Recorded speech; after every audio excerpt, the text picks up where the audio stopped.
বউ কি রান্না করো আজকে? শুটকি। শুটকি? কই তোমার শুটকি? কই শুটকি? এই যে শুটকি, দেখো এটা না কেন? শুটকি কো আমি দেখতেছি। এটা শুটকি, এটা আবার কিসের শুটকি? এটা তো দেখা যাচ্ছে ইটের খোয়ার মতো। হ্যাঁ, চিনো না জানি, ঢং না, রান্না করলে তো বাটে পাওয়া যায় না। এটা গরুর শুটকি বলে রাক্ষসের না? মতন সব খেয়ে এটা ফেলবে। যে ইটের খোয়া। ইটের খোয়া। যাই হোক, এই শুটকি দেখি আজকে খেয়ে দেখি কেমন হয়। হ্যাঁ গাইস, আজকে আমরা গরুর শুটকি খাবো। না, এই ইটের দেখুন, খোয়া। এই খটখট শব্দ হচ্ছে ইটের খোয়ার মতো। দেখবো, আপনারাও খেয়ে ট্রাই করে দেখবেন। আর আপনাদের জানিয়ে দেবো এটা প্রসেসটা কি, অবশ্যই বুঝছেন।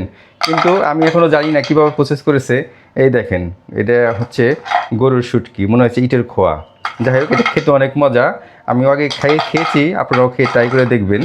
এই যে একটু করে রান্না হবে, তারপরে রান্নার পরে কেমন হয় আপনাদের আমি জানিয়ে দেবো। হ্যাঁ, শুটকি, গরুর শুটকি রান্না কি হয়েছে? হ্যাঁ, হয়েছে।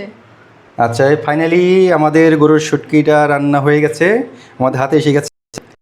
এখন এই গরুটা খেয়ে দেখবো কেমন হয়েছে। হ্যাঁ, আর তুমি একটু আগে খাও তো দেখি।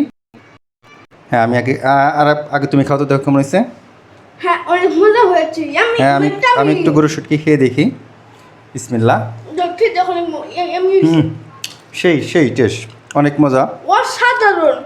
আসলে কি, আমরা যে সাধারণভাবে গরু বা খাসি মাংস রান্না করে খাই, তার চেয়ে এটা অনেক বেশি টেস্টি, অনেক মজা, এবং পুষ্টিগুণ এটা অনেক ভালো। কারণ হলো, এটার ভিতরে আপনারা চর্বি পাবেন না, চর্বি মুক্ত। আর আমরা যে সাধারণভাবে যে খাসি বা গরু খাই রান্না করে মাংস, সেটা চর্বি গাড়ি থাকে। এটা সেটা নাই। আপনারা ট্রাই করে দেখবেন, ইনশাআল্লাহ ভালো লাগবে। তুমি একটু খেয়ে দেখো তো বউ। আমার বউকে আমি খেয়ে দেখলাম একটু। হ্যাঁ, কেমন মজা। হয়েছে বউ? আমার কাছে তো খুবই ভালো লাগে। আচ্ছা, ঠিক আছে।